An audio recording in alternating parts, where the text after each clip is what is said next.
Hi everyone, this is just a quick video to show you how you might consider integrating a daily or weekly overview video or voice recording for your students, especially those B students who begin their school week at home.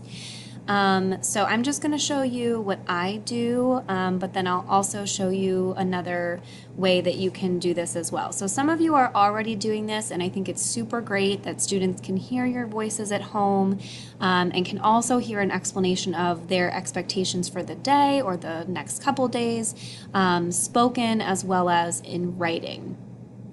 In addition even to some of your instructional videos. So I'll show you what I do here quickly, and then I'll show you another option for how you might insert a voice or video recording on your pages.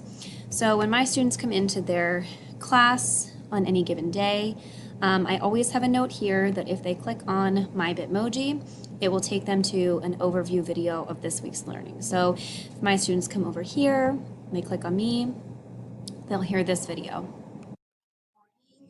Scholars, and welcome to another review of my teaching composition. I just wanted to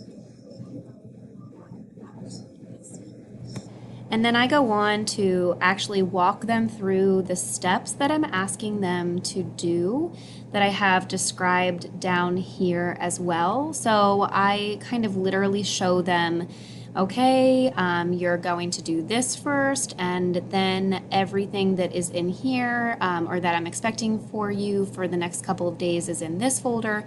And I just show them how to kind of navigate what my expectations are for them for the week. Another way you can do this is if you go into edit a page, and you can do this for any page, there is always the option at the bottom where you see the audio or video recording. I happen to do most of mine with Screencast-O-Matic, and I just upload them right to YouTube. But you can also use this audio video recording feature here as well. And again, you can choose audio and video just like you can for Screencast-O-Matic, or you can choose audio only. And again, you can do a little voice memo for students so that they hear you talking about what their expectations are for the day or greeting them for the day. The only thing that you really can't do with this is to do a screencast like you can with Screencast-O-Matic, but at least they get a chance to see you or to hear you for that particular day, or at least a couple days. Again, especially for B students who are starting their school week at home, it'd be really nice to hear your voice to start off the week. Hope this is helpful.